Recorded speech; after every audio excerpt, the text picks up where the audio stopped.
അതന്നെ സംഭവം. ഇന്ന് പണിക്കൊന്നും പോയില്ലേ? ഇന്ന് മുതലാളിക്ക് പോയാ മുതലാളിക്കോ? അല്ല ഹെൽപ്പറിന് അനക്കെന്താ ഹെൽപ്പറിന് പനിയല്ല അത് എന്നാ പണിക്കോനെ അസുഖമാണ് ഓനും പോയിട്ടില്ല. പണിക്കോയിട്ട് വല്ലാത്തൊരു പണിക്കോയിട്ട് ഇന്നിപ്പോ ചട്ടിക്ക് തന്നെ കൊടുക്കണ്ടേ പെരയില്. അല്ല ഏതായാലും ഇപ്പൊ ആരും പണിക്ക് പോയിട്ടില്ല. എന്തേലും ഭക്ഷണം കഴിക്കേണ്ട എന്തെങ്കിലും പരിപാടി നോക്കിയല്ലേ? നമുക്ക് കുറച്ചേ ചിക്കൻ കൊണ്ടാണ്ട് ബ്രെഡും കൂട്ടി അണ്ട് അടിക്കാം. എല്ലാ അതിനിപ്പോ ഈ ചിക്കനൊക്കെ കൊടുന്നാലേ എവിടുന്നപ്പോ ഇത് വെച്ചുണ്ടാക്ക?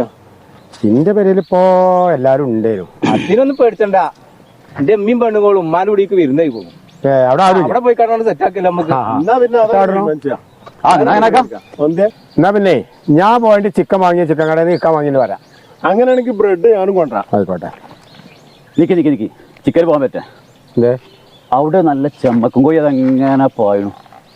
അതിനോട് പൊക്കിയാലും നമുക്ക് ഇന്ന് സുഹാസേ അതിനോട് പിടിച്ചാ.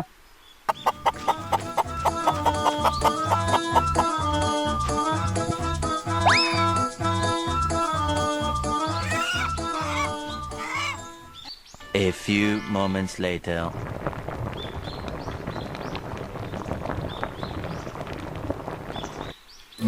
എന്നാ കഴിച്ചൂടി ആവട്ടെ.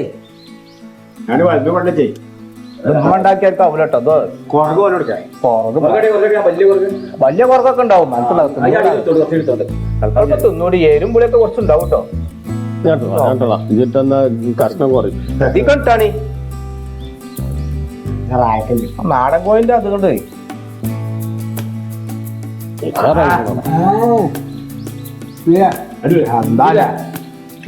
ഇതാണ് സ്ഥിരാക്കില്ല നമുക്ക്. ഇന്നത്തെ ആ ഫുഡ് എന്തായാലും ഉസാറായിട്ടോ. നല്ല ഒരു നാടൻ കോഴി എന്താ ടേസ്റ്റ്. എവിടുക്കാ കോഴി പോയി? മോനെ എന്താ തരീനു? നമ്മളെ വെള്ളാമ പുള്ളിയുള്ള കോഴിനെ കാണാലോനെ. നീ നേരം വെക്കുമ്പോണ്ട് ഞാൻ എന്നെ തെരഞ്ഞെടുക്കണു. അത് മരക്കൊമ്പത്തോടെ കേറിയിരിക്കുണ്ടാവും. അതിപ്പോ മരക്കൊമ്പത്തൊന്നും ഇല്ലാനെ. ഉണ്ടെങ്കിൽ ഇപ്പൊ 6 മണി വന്നിട്ട് വരേണ്ടതാണത്. അത് വരുന്ന നേരം കഴിഞ്ഞു. അറിയാൾക്ക് അത് കൂട്ടിക്ക് വന്നോളും. നിങ്ങൾ പെരി പോയിക്കോളിപ്പോ. ഇതിപ്പോ അങ്ങനെ എന്നെ പറഞ്ഞയച്ചണ്ട. ഇതിനെ തീരുമാനം ആയിട്ടോ പറഞ്ഞ് ഞാൻ പോവുള്ളൂ. നിങ്ങള് പോയിക്കോളി, ഞങ്ങള് പോയിക്കോളാം. അപ്പൊ ആര് കൊണ്ടുപോയാലും നന്നാവില്ലാന്. അത് നേർച്ചക്കോഴിയാണ്. അത് തിന്നാ ചോര തീരെ ചാവുള്ളൂ. അവനവൻ കുരുക്കുന്ന കുരു കഴിച്ചെടുക്കുമ്പം കൊല്ലുമായി